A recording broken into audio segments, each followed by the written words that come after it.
Bonjour, je suis Jean-Louis Rémy, je suis vice-président au sein du PETR du Pays du Sud Toulousain, composé de 7 communautés de communes. Je suis en charge de l'habitat et de la rénovation énergétique. Bonjour, Françoise Dedieu-Castis. Je m'occupe essentiellement de transition énergétique, d'économie sociale et solidaire et de l'agriculture.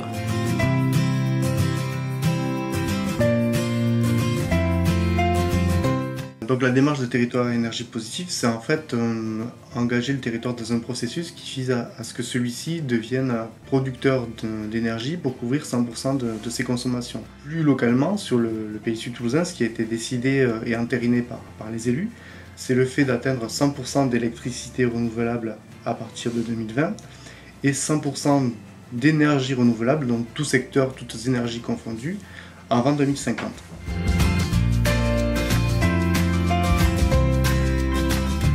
Alors en 2009, on a commencé à réfléchir, à s'engager de façon volontariste sur un plan climat-énergie-territoire. Les élus du pays étaient parfaitement conscients que nous participions aux émissions de gaz à effet de serre de façon assez conséquente, notamment en raison des transports et des déplacements. Et ensuite que notre parc de logement, qui était un parc de logement vieillissant, participait aussi à des consommations énergétiques trop importantes.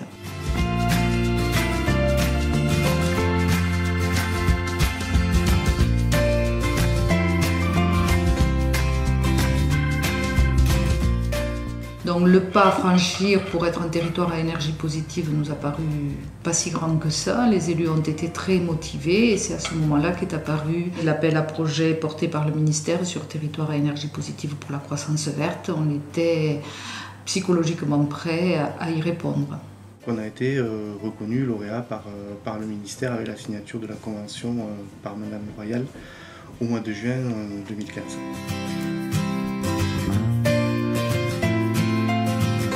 Dès l'instant où nous avons été dans une démarche de plan climat, nous avons travaillé de façon étroite avec nos partenaires, notamment l'ADEME.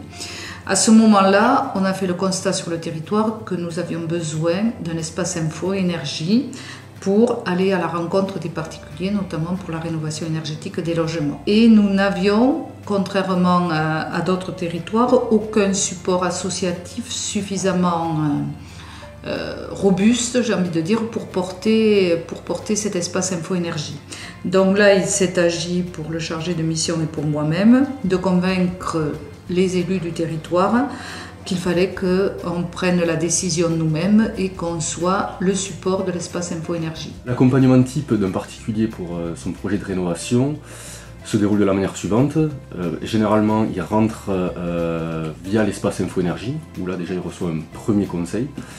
Et ensuite, suivant son projet, on l'intègre dans le dispositif Objectif Réno, ce qui lui permet notamment d'avoir un accompagnement tout au long de son projet. Il peut bénéficier donc d'un appui technique, d'un appui financier, et notre conseil, notre accompagnement va jusqu'à la mise en relation entre le particulier et les professionnels partenaires du dispositif.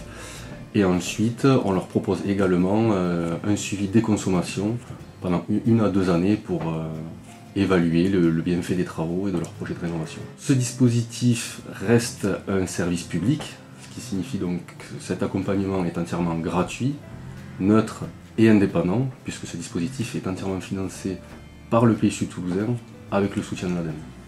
Donc, concernant les collectivités, ce que l'on propose pour intervenir sur le patrimoine et rénover les bâtiments, c'est un accompagnement de A à Z du projet. Donc ça passe par la mise en place d'études énergétiques. Une fois que ces études ont été réalisées, il y a des propositions d'action, de telle manière que c'est une aide à la décision pour les élus. Généralement, on propose une ingénierie technique et financière, c'est-à-dire une assistance, notamment au montage du dossier de subvention pour la réalisation des travaux, pour faciliter le passage à l'acte.